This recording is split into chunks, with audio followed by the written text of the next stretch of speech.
सबसे पहले मैं आपको बता दूं कि what this session is all about. Mostly like the first test that I took, उसके बाद मुझे समझ में आया कि कई बच्चे ऐसे हैं।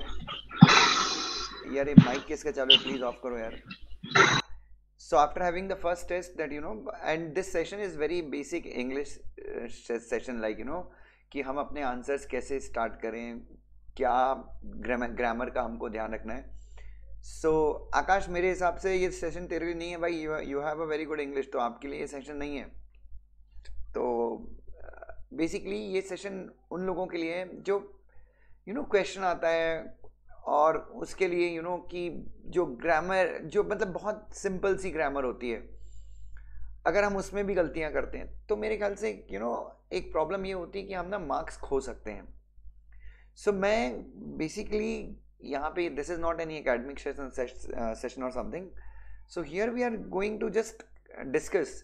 मैं आपको कुछ चीज़ें बताऊंगा कि जैसे अपन कोई भी लॉ का आंसर लिखते हैं तो बेसिक अगर आप 500 भी लॉ के आंसर देखो तो उनमें जो शब्दावली इस्तेमाल होती है, जो वर्ड्स यूज होते हैं वो सेम ही होते हैं लगभग। मतलब आपको उतना पास्ट टेंस में आपको आंसर लिखना होता है, ठीक है। तो what are we going to do is, हम 2-3 आंसर्स लिख के देखेंगे। मैं पहले वो आंसर आपको हिंदी में लिख के बताऊंगा और फिर उस हिंदी को हम इंग्लिश में कन्वर्ट करेंगे। तो आपको समझ में आएगा कि कहाँ पे हम इंग्लिश में गलतियां करते हैं, ठीक है। सो जैसे फॉर एग्जाम्पल, एक एग्जाम का क्वेश्चन है, ग्रुप 2 ग्रुप 1 सारे बच्चों को काम आना चाहिए, ये चीज ध्यान से देखिए। सो क्वेश्चन आया था एक बार एग्जाम में कि the AGM of the company was taking place। Company की एजीएम चल रही थी एंड इन द एजीएम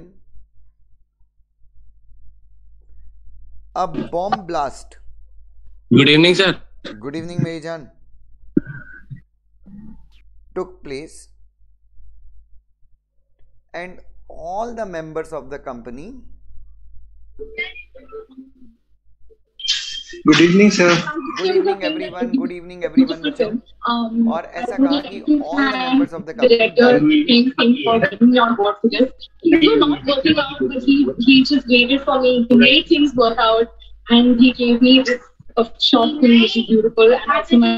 भाई अपना म्यूट कर ले। हाँ ना यार। And all the members of the company died। Decide what will happen to the existence of the company। This was the normal question। अब बच्चों इसका आंसर अपन लिखेंगे तो पहले हम नॉर्मल सा answer will write in Hindi. अगर मुझे हिंदी में इसका आंसर लिखना होता तो what answer I would have written. तो मैं अगर इसका आंसर हिंदी में लिखता तो मैंने इसका आंसर कैसा लिखा होता, एक कंपनी की एक सेपरेट लीगल एंटिटी होती है। This is the first thing, I would have started my answer with this. Company की एक सेपरेट लीगल एंटिटी होती है, उसके मेंबर्स आ सकते हैं, जा सकते हैं,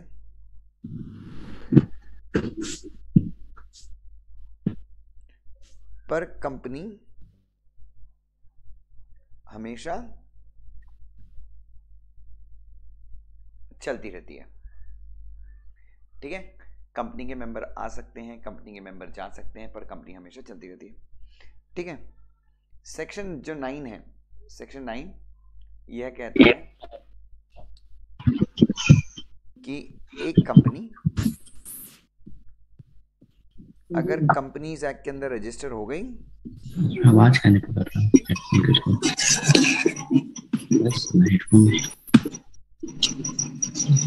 तो वो बॉडी कॉर्पोरेट बन जाती है। क्या बन जाती है बच्चों? अगर एक बार कंपनी क्या हो गई, कंपनीज एक्ट के अंदर रजिस्टर हो गई तो it becomes what does it become? It becomes a body corporate, ठीक है। और उसका स्टेटस उसके पीछे के लोगों से या उसके मेंबर से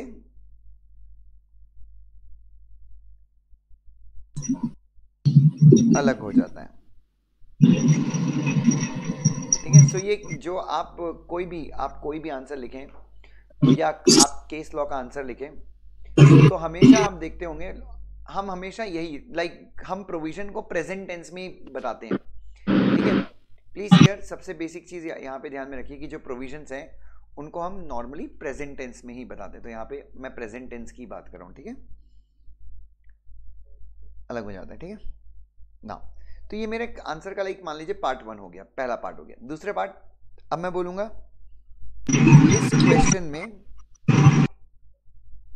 इस क्वेश्चन में कंपनी की एजीएम में ब्लास्ट हुआ और सारे मेंबर्स की मृत्यु हो गई है, सारे मेंबर्स मर गए। तो मेरे हिसाब से कंपनी जो कि एक सेपरेट लीगल एंटिटी है उसकी एग्जिस्टेंस पर कोई असर नहीं पड़ेगा। कंपनी जो कि सेपरेट लीगल एंटिटी है उसके एग्जिस्टेंस पर कोई असर नहीं पड़ेगा और कंपनी एक लॉ का क्रिएशन है।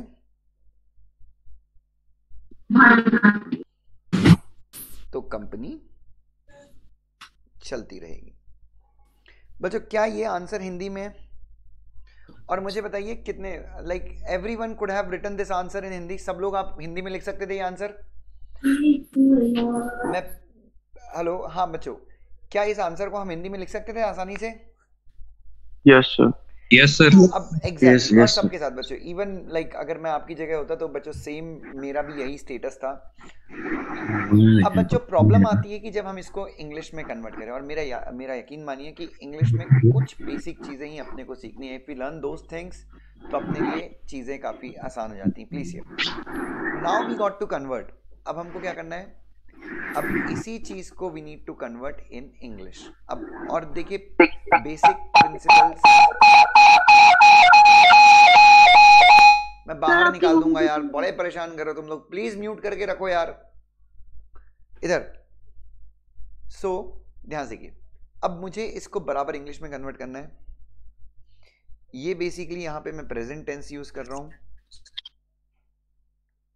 और यहां पे भी मैंने प्रेजेंट टेंस यूज किया है और आपको कोई हाई फंडू वर्ड यूज नहीं करने हैं। चलिए तो अब इसका आंसर अपन नॉर्मली कन्वर्ट करते हैं, ठीक है। चलिए सबसे पहला कंपनी, हाँ कंपनी की एक सेपरेट लीगल एंटिटी होती है, इसको अपन कैसे लिखेंगे? एक मिनट। सबसे पहले कंपनी इज अ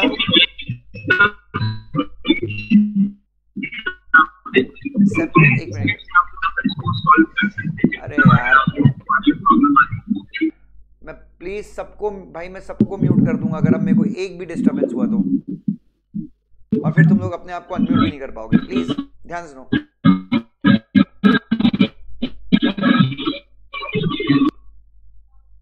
अब मरो इधर। सो किसी को कोई भी दिक्कत है तो चैट करके बोलो। तुम लोग ना लायक ही नहीं हो। Background noise whatever doubts you have you could please आप टाइप कीजिए। परेशान करके रखा हुआ है। इधर देखो, अब यहां पे company is a separate legal entity. दूसरा मैं लिख सकता हूं company has a separate legal entity. दोनों में ज्यादा उचित क्या है? Company is a separate legal entity ज्यादा उचित है या company has a separate legal entity ज्यादा उचित है?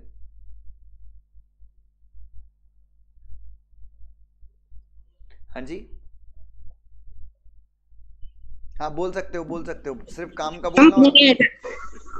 Sir is a Company has a separate legal entity. Is a separate legal entity.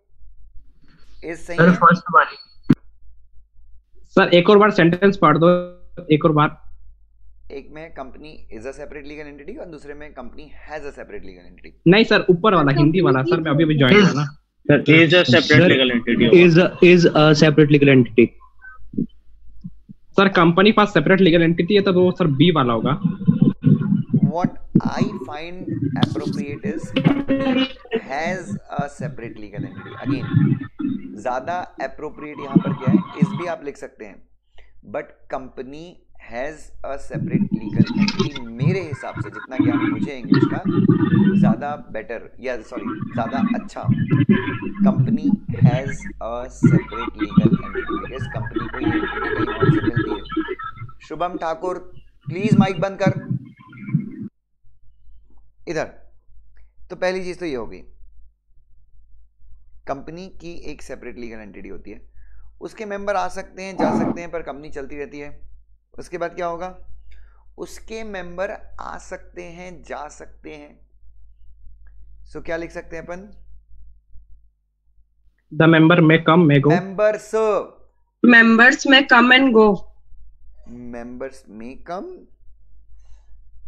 अब आप चाहो तो एंड लिखो तो चलेगा, नहीं लिखा तो भी चलेगा। मेंबर्स समझो, मेंबर्स आ सकते हैं और मेंबर जा सकते हैं, ये बेटर है, या फिर मेंबर्स आ सकते हैं मेंबर्स जा सकते हैं, बेटर क्या है?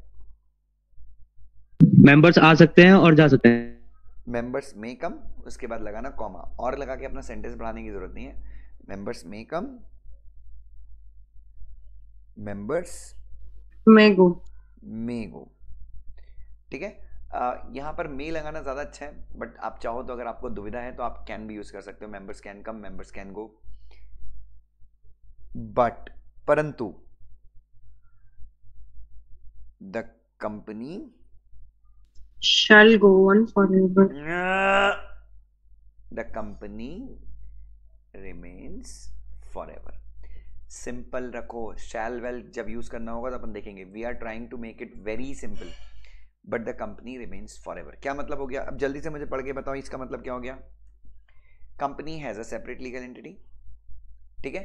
द मेंबर्स, अच्छा इसमें एक और चीज लिख सकते हो, the members of the company भी लिख सकते हो, कोई प्रॉब्लम नहीं है। The members of the company may come, members may go, but the company remains forever. और एक चीज याद रखना है, अगर इंग्लिश में थोड़ी सी भी वीकनेस होती है तो कॉमा का यूज करना सीखो। मैं आज भी कॉमा बहुत ज्यादा यूज करता हूं, जहां पे मुझे लगता है कि मेरा सेंटेंस गलत हो सकता है, I put a comma and the problem gets resolved. ठीक है, मेंबर्स में। उसके बाद और क्या बोल रहे हैं बच्चों? ओके, अब यहां से आ जाओ, ये आप बहुत ज्यादा यूज करते हो। सेक्शन 9 यह कहता है कि, ये बहुत ज्यादा यूज करना है। सेक्शन 9 यह कहता है कि, इसको इंग्लिश में क्या कैसे कन्वर्ट करूं मैं? Section 9 state that, According to section 9. As per the section 9। Okay, आप में से अलग अलग लोग बोल रहे हैं। सो यहाँ पे हमारे पास चॉइस आती है एज पर सेक्शन 9, किसी ने कहा according to section 9, very nice. Sir as per relevant section. अगर सेक्शन नहीं आता तो एज पर रेलिवेंट सेक्शन भी लिख सकते हो आप, बट यहाँ पे Sir, pursuant to लगा सकते हैं। परसुएंट टू लगा सकते हो, बट क्यों लगाना? मतलब आप हर जगह लिख सकते हो क्या परसुएंट वर्ड? आप उतने कंफर्टेबल हो क्या परसुएंट में? सर प्रिस्क्राइब लगा सकते हैं। Prescribe means prescribed by the rules as per central government, ये 90% लॉज में होता है। Sir, Don't use provided prescribe. that हाँ, provided that As per the provision. Section 9 provides that, ये भी एक sir choice. Sir section 9 state that, section 9 state that. अगर इतनी सारी चॉइसेस हैं मेरे पास, तो मेरे हिसाब से सबसे अच्छी चॉइस यही है। Sir, section 9 says that. मैं डर गया, तुम क्या बोल रही हो? इधर सेक्शन 9 स्टेट्स स्टेट। आप ये सारी चीजें यूज कर सकते हैं, बट सबसे बेहतरीन चीज, मतलब इन सब में अगर चॉइस मुझे, देखिए मैं आपके साथ ये दिखाई नहीं आया हूं कि मेरी इंग्लिश कितनी अच्छी है।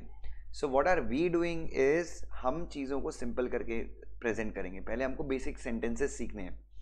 सेक्शन 9 स्टेट्स दैट, इसका मतलब सेक्शन 9 कहता है कि, क्या कहता है कि एक कंपनी अगर कंपनीज एक्ट के अंदर रजिस्टर्ड हो गई है तो, यहां तक जल्दी से बताओ। If a company registered under the Company Act, perfectly गलत है भाई जरा। A company is if a registered company under incorporated under the Company Act, incorporate. Sir incorporate होगा तो if a company incorporated, The company incorporated under Companies Act 2013 states that. Okay, और please please everyone try लिख के देखो अगर notebook है तो।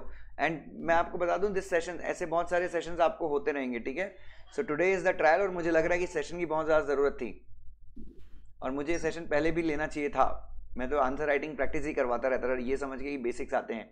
हाँ जी, ले लेते sir if a company incorporated under the Company Act, चलो इधर देखो, फिर से पढ़ो एक बार। सेक्शन 9 स्टेट्स दैट, यहां तक तो अपना सही है। एक कंपनी कहता है कि मतलब दैट तक, सेक्शन 9 स्टेट्स दैट, चलो अगर आ गया इफ एक कंपनी, इफ अ कंपनी,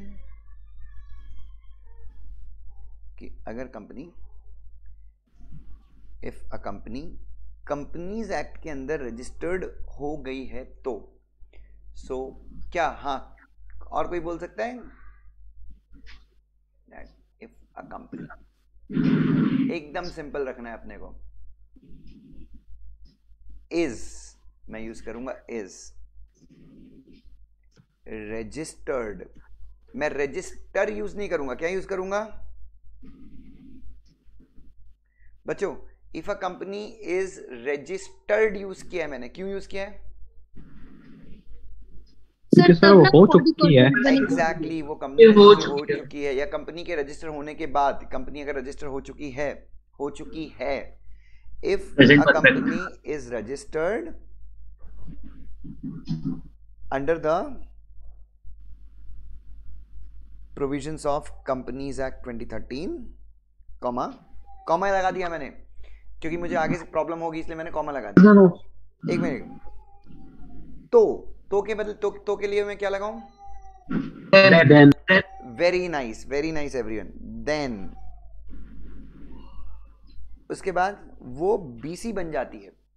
अब वो देन तो आ गया, तो उसके बाद वो के लिए मैं क्या यूज करूंगा? It, yes. It will become. No, don't say it will become. It directly right. It becomes. हो जाती है। हो जाती के लिए मैं क्या लिखूंगा? Becomes. Yes. हो जाती के लिए मैं लिखूंगा it becomes. What does it become? Body corporate. Yes, Body it corporate. becomes a body corporate. It becomes a body corporate. ठीक है? And और था तो हमने and लिख दिया। उसका के लिए मैं क्या लिखूं? Very nice. इट्स लिखना, कई लोग इट लिख देते हैं, it's status. No, it's status, उसका स्टेटस। एंड इट्स स्टेटस क्या होता है? यहां से देखो, उसके पीछे के लोगों से अलग हो जाता है। बोलो, it's status differentiate from other. Different. Its status is different behind the people's. Prasad Its भाई, status is separate from its agent. अपना सर फोड़ के जहर खा के आत्महत्या करेगा, ऐसा इंग्लिश लिख दिया तो अपन ने। Its status is different from its agents. नहीं, नॉट एप्रोप्रिएट, बराबर नहीं है। Its status varies. It becomes different from the उसका person and the स्टेटस उसके पीछे के लोगों से अलग है नहीं बोल रहा है, अलग हो जाता है बोल रहा है, अलग हो जाता है। Its status differentiated from others. 6 उंगली वाले एक उंगली निकाल के ना वो कहीं डाल देगा उठा के वो। its status becomes different from the Yes, Nishant, you got it correct. हो जाता है, तो यहाँ पे its status is नहीं, becomes is correct. Different from the people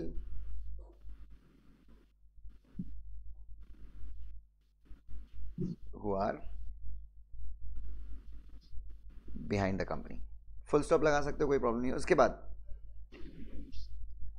ठीक है, ओके, यहां तक चलिए. नाउ अब प्लीज हियर हर्षिल, पीछे से आवाज आ रही है, चेक कर बेटा. नाउ अब अगला आ जाओ. इस क्वेश्चन में कंपनी की एजीएम में ब्लास्ट हुआ है. बताइए, इस क्वेश्चन में कंपनी की एजीएम में ब्लास्ट हुआ है, बताइए. In this question, a blast happened in the company's AGM. नहीं, एक मिनट, क्या बोल रहे हो आप? बताओ मुझे, क्या बोल रहे हो? इन this question, In this question, a blast took place in AGM. A blast took place, ये वाला बेटर है. और किसी का कोई ओपिनियन है? जल्दी बोलो. In the above question, a blast took place in the AGM of the company. In the above question, A blast took place in the AGM of the company. In the AGM of company. Okay, कोई और बोलना चाहेगा? In the given question, the blast took place at. ये मुझे ये ज़्यादा अच्छा लगता है. अगर मुझे क्वेश्चन को रेफर करना है तो this line I find the most appropriate. In the given question, in the given question मतलब दिए गए प्रश्न में, दिए गए प्रश्न में. इसका मतलब हो गया ऊपर लिखे हुए प्रश्न में. इसका मतलब हो गया इन दिस क्वेश्चन, इस क्वेश्चन में. तो सबसे अच्छा आई विल फाइंड, मुझे ये लगेगा इन द गिवन क्वेश्चन. हाँ, आगे बोलो राकेश, क्या बोल रहे थे?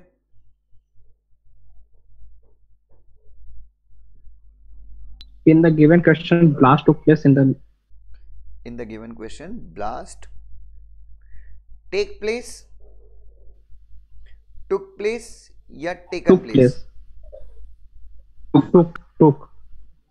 In the given question, blast Take place. हो चुका है ना सर? एक minute, sir blast sir has been भी तो हो सकता है. एक मिनट.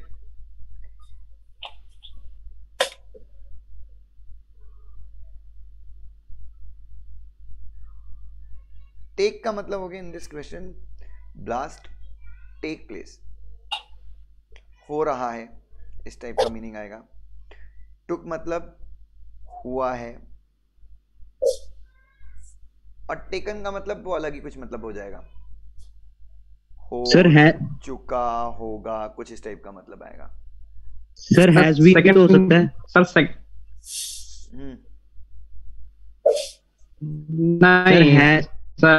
है कौन बोल रहा है? has been सर मैं बोल रहा हूँ शुभम. घटना घटित हो रही है. Blast took place. एक minute sir in the given question there has been a blast, ऐसा करके कुछ भी हो सकता है. There has been a blast, ये लाइन ग्रामेटिकली ठीक है, बट मेरे हिसाब से अगर मैं एग्जामिनर होऊंगा तो रिजेक्ट कर दूंगा इस लाइन को, मैं अप्रिशिएट नहीं करूंगा. Sir, in the following question, next. Following नहीं, हमने डिसाइड क्या किया है, हम क्या यूज करेंगे? Sir has Given. Given use करेंगे, हैज बीन नहीं करना है. Had been आ सकता है. In the given question, there was a blast in the company's AGM. During the company's AGM. Had been लिखा तो in the given question blast हुआ था, इस टाइप का मीनिंग आएगा. In the given question blast took place in the Took place during the company's AGM. Took place. एक minute, क्या लिखा है question? In the given question The blast took place during the company's AGM. भी लिख सकते हो, कोई problem नहीं है. इन the given question a blast took place, in the given question a blast took place in the, ये भी जिन्होंने ये बताया था ये भी सही था, बस अब के बदले गिवन कर लेंगे. इन the given question a blast took place in the AGM of the company. This is also good, ये अच्छा है. तो एक अपना लाइन क्लियर हुआ. उसके बाद और सारे मेंबर्स मर गए. इन the given question a blast took place और All members. All the members died. मर गए. हाँ and all members died. And all the members died. in the given question a blast took place in the AGM of the company and All members All died. member have died होगा sir, have died, has Sir died. have नहीं होगा. All the members had. ठीक है, Sir- all the members died लिखना. died. अगर मैं लिखूं all the members have died तो भी वो ग्रामेटिकली ठीक हो सकता है, बट नहीं सर, नहीं सर, ऐसा सुनने में ठीक आप लगेगा. कॉम्प्लिकेट कर रहे हैं चीजों को. सो ऐसे ही लिखो all the members died. सारे members, इसका मतलब क्या निकलेगा, ब्लास्ट हुआ कंपनी में और सारे members मर गए. ठीक है, सर हैव डाइड तो वो हो जाएगा कि कंपनी के आगे एक मिनट. कंपनी हाँ प्लीज बोलो. कंपनी के आगे कॉमा निकलने का या एंड लिखने का? सॉरी, कहाँ पे कॉमा? कंपनी के आगे. जरूरत नहीं है, कोई दिक्कत नहीं है, होता तो मैं लगा देता, don't worry. So all the members died.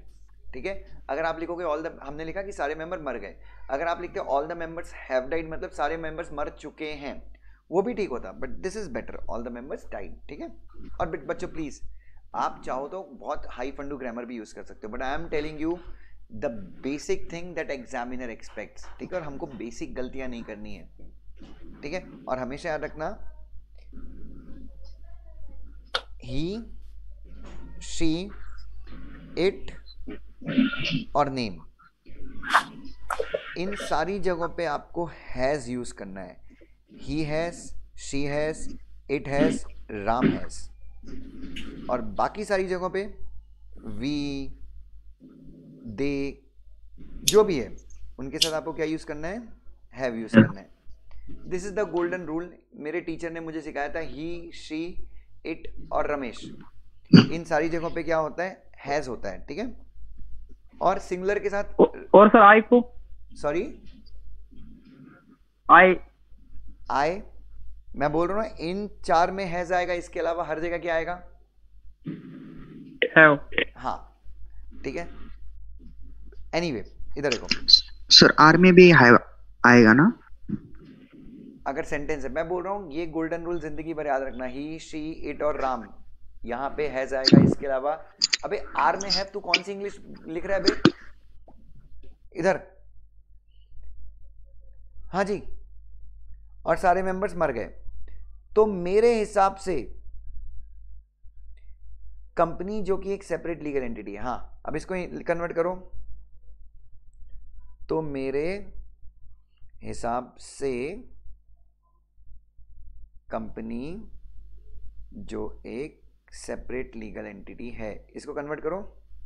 so in my according to me a company which is a separate legal entity. तो मैं अब So in my- अपन यहाँ पे देन नहीं लगाएंगे. ठीक है, क्योंकि यहाँ पे हम कंक्लूड कर रहे हैं, तो यहाँ पे तो में अपन सो लगा सकते हैं. so in my So, opinion, according to company me, which is a separate legal in my entity, opinion, company which is a separate legal so entity, मेरे हिसाब से कंपनी जो कि एक, so in my opinion, company yeah, which is a separate according legal to company entity. which is a separate legal That entity. is- nice, very nice. company that is company which is, बहुत बढ़िया बेटा, A separate legal entity. Thank you sir. a separate legal entity. यहाँ तक clear है sir सबको? that is नहीं use करेंगे, sorry, that is नहीं यूज करेंगे. a company that is थोड़ा सा अप्रोप्रिएट नहीं लगेगा. Company which is a separate legal entity would be fine. Okay sir. Sir in my point of view नहीं आएगा sir.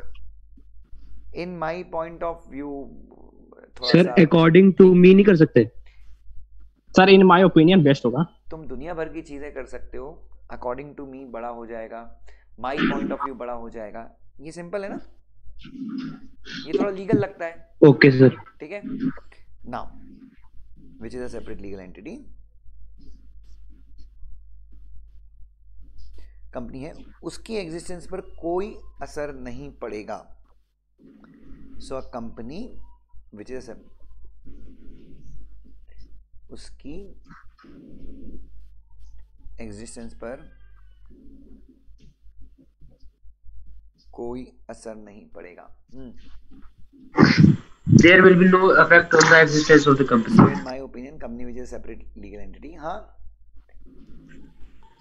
There will be no effect on the existence of the company.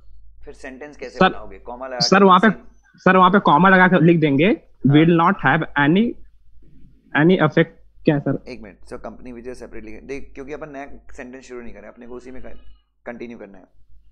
Sir will not have any. हाँ, उसकी existence पर कोई असर नहीं पड़ेगा। Simple. There will be no effect in its existence. Sir there will भी नहीं लगाएंगे sir, direct will not have any affect on the existence of company. So in my company which is separately, क्या बोल रहे हैं Which is a separate legal sir entity direct will लिख not देंगे have विल will not have sir any any effect on the in existence its of company. existence. in its existence। ध्यान से देखना सारे लोग। So in my opinion, company which is separate legal entity will not have any effect in its existence। चलिए ये ठीक है, थोड़ा बहुत कोई प्रॉब्लम नहीं है। और कुछ अच्छा हो सकता है?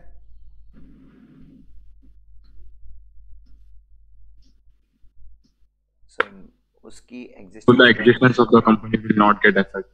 क्योंकि हम उसी सेंटेंस में कंस्ट्रक्शन कंटिन्यू करना है अपने को। So in Company my which is a separate legal entity, its existence would not be affected. entity, एक और चॉइस मिलती है अपने को, इट्स एग्जिस्टेंस वुड नॉट, नहीं विल नॉट भी लिखा तो भी चलता है, विल नॉट बी अफेक्टेड, ये भी ठीक है। Thank you, sir. और बताओ। सर एग्जाम टाइम में तो यही दोनों सेंटेंस याद आएंगे। नहीं नहीं, ये बहुत ज़रूरी चीज़ है, लाइक क्योंकि मैंने अभी टेस्ट लिया था तो 2-3 आंसर देख के मेरी हालत एकदम आईसीयू में पहुंच गया था मैं। हाँ, so in my opinion company which is separate legal entity, एक और लिख सकते हो, विल रिमेन अनअफेक्टेड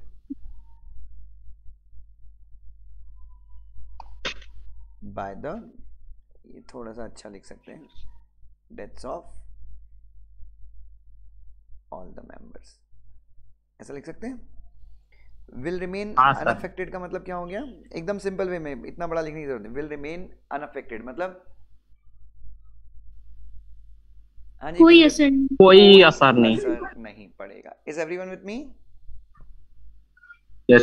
एक मिनट, ठीक है। Yes, sir. और कंपनी एक लॉ का क्रिएशन है तो कंपनी चलती रहेगी। जल्दी से बताइए, एक मिनट ना। Company is the creation of law, hence it will continue. Law का क्रिएशन है तो कंपनी इज द क्रिएशन, चलती रहेगी। अच्छा, सेम सेंटेंस, एक मिनट, अब यहाँ पे अपन अगर देखा जाए तो अपना सेंटेंस खत्म नहीं हुआ, अपन सेम ही सेंटेंस में कंटिन्यू करें, तो कॉमा लगा के वापस से क्या लिखेंगे? Company is the creation of law, hence it will और कंटिन्यू। के मतलब एंड आ गया। कंपनी लॉ का क्रिएशन है, इसको कन्वर्ट करो। Company is the Company is creation of law. creation of law। Very nice. And company, sir ये भी हो सकता है कि if the company is a creation of law, then it will. Sir, if the company is a creation of law, then if क्यों? तू doubt कर रहा है क्या? नहीं it's sir. A fact that company is a creation of law. हम conclude कर रहे हैं, हम प्रोविजन नहीं लिख रहे हैं, वी आर कंक्लूडिंग कि company is a creation of law. बच्चों अपन कंक्लूड कर रहे हैं ना, तो यहाँ अपन क्यों क्वेश्चन करेंगे, क्यों और बढ़ाएंगे अपन अपने आंसर को?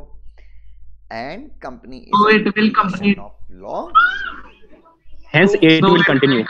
Continue to be in existence. Then it will keep going. Then it will keep going. Okay, एक minute. Sir So it then नहीं will होगा सर, हेंस continue होगा। देन इट Sir, conclusion का rule होता है। Right, will right, it will keep going. और कुछ आइडिया है? So it hence will it will continue, hence it will continue. एक मिनट। It will continue. Creation of It law, will run forever. Hence कोई बोल रहा है hence it will continue, same sentence है, कॉमा लगा के। Sir, it will will run Yes, sir, forever. hence it will continue। कोई बोल रहा है Hence it it will will remain perpetual. forever। Run forever. it will continue to be in existence. कोई बोल रहा है इट विल, एक minute, continue to be. In existence. अच्छा एक मिनट, मैं ये आपके लिए बोलना चाहूंगा, it will continue to be in existence लिखने से अच्छा, अगर मान लो आप ये लिख रहे हो तो इतने बड़े सेंटेंस के बदले आपने सिर्फ इतना भी लिख दिया, it will continue to exist, तो भी चलता है ना? Yes, sir. दोनों का मीनिंग एक ही है ना? हाँ जी. कंटिन्यू टू बी इन शायद एग्जिस्टेंस नहीं। और कंटिन्यू टू एग्जिस्ट, तो इतनी सारी चॉइसेस हैं आपके ऊपर। Then it will keep going, ठीक है, हैंस इट विल कंटिन्यू, कोई प्रॉब्लम नहीं है, it will remain for ever, कोई प्रॉब्लम नहीं है। सो आप डायरेक्टली ये भी लिख सकते हैं, company the creation law of law, so Hence, it will remain perpetual.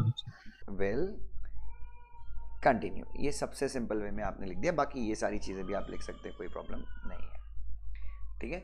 So like हाँ सर, सो भी लिख सकते हैं। ठीक है, सो मतलब ये मैंने सो क्यों लिखा, because I want to conclude as the company's creation of law. अगर आप चाहें हाँ सर, सो के बदले क्या लिख सकते हैं, हेंस इट्स एंडेड, लेकिन हेंस से अच्छा Hence. यहाँ पे सो लिखेंगे तो ज़्यादा अच्छा होगा, ठीक है। सो ये एक नॉर्मल सा like we had a normal session. So इस टाइप के हम दो तीन तो नहीं, मेरे ख्याल 10-12 सेशंस और लेंगे, तो थोड़ा थोड़ा आपको बेसिक जो अपने को सेंटेंस बनाना और ये चीज़ें, तो ये चीज़ें आएंगी आपकी, ठीक है। चलिए अब मैं आपको एक अभी 15 मिनट आधे घंटे के लिए मैं आपको एक क्वेश्चन देता हूँ, प्लीज़ हियर ध्यान से देखिए। सारे लोग लिखेंगे, मैं हिंदी में लिख रहा हूँ और आप भी लिखेंगे, ध्यान से देखिए।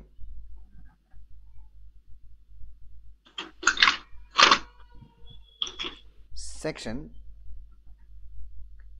10 के हिसाब से अगर एक बार कंपनीज एक्ट के अंदर रजिस्टर हो जाती है तो एमओए और एओए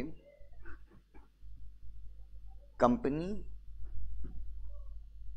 और उसके मेंबर्स के बीच में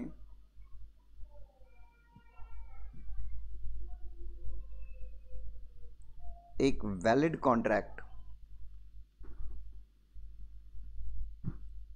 क्रिएट कर देती है। उसके बाद वैलिड कॉन्ट्रैक्ट क्रिएट होने के बाद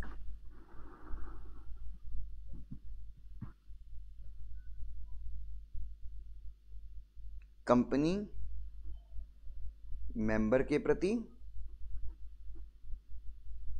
और मेंबर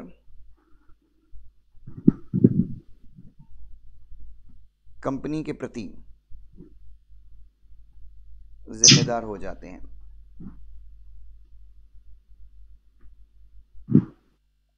तो मेंबर को अपनी सारी जिम्मेदारियां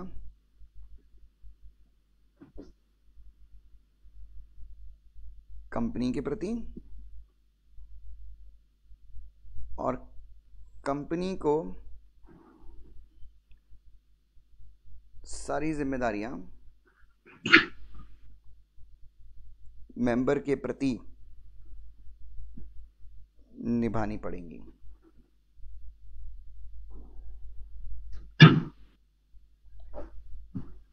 ठीक है, सेक्शन 10 काफी इंपॉर्टेंट सेक्शन है बच्चों। ये पूरा आपको इंग्लिश में कन्वर्ट करना है और प्लीज कन्वर्ट किए बिना उठना मत अपनी जगह से, ठीक है।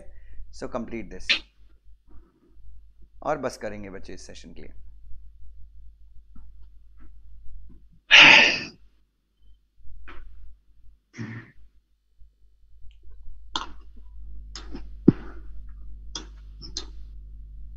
चलिए बच्चों,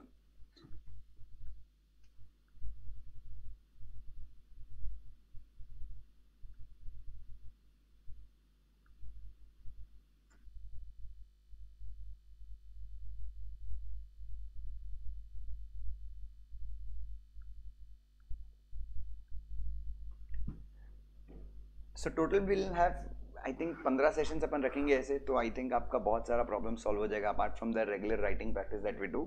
साथ में पैरेलली अपन ये भी चलाएंगे, ठीक है।